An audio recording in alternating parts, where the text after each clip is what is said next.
guess a little bit like what you see the guys doing here now.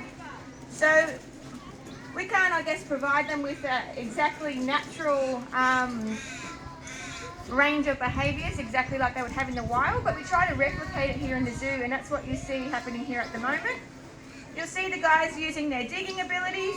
So we've got digging down here, digging and burrowing in the ball pit. I'm actually feeding a small portion of their food today, a little bit of cut up sweet potato and apple. They eat a range of foods that range from insects to small prey items like lizards, birds, anything they can really catch.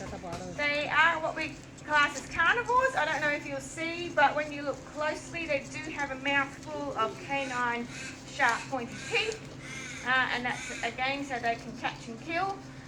They eat things like scorpions that have a solid exoskeleton, so they need to be able to chew through that. And they are very voracious eaters and I guess little tiny predators. Having said that, they are also, due to their size, they can be preyed upon by lots of different animals. So that's why we have our sentry who looks out for the group, and they have a really complex communication system. So if the sentry sees a bird of prey above, he has a particular call for look up everybody, and everyone will look up and then run. If he sees something like a jackal that's out in the distance on the flat, he will have a different call, and the animals know to look away and look on ground level. So they actually have specific calls for predators. You'll notice they have a little black tip on their tail. So when one meerkat runs, the tail, they generally hold it up in the air.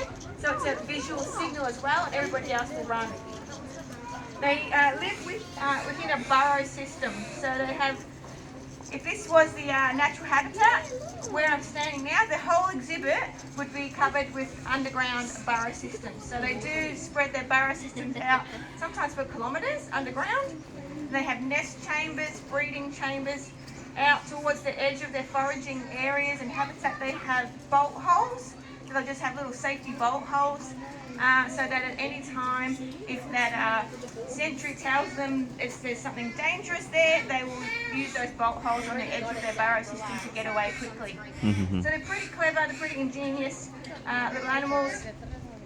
They work together really well in a group, but they also can turn on each other. So social animals generally, so if they're really highly social and have to work together, they can often ostracize individuals. And you'll notice one of the young fellas here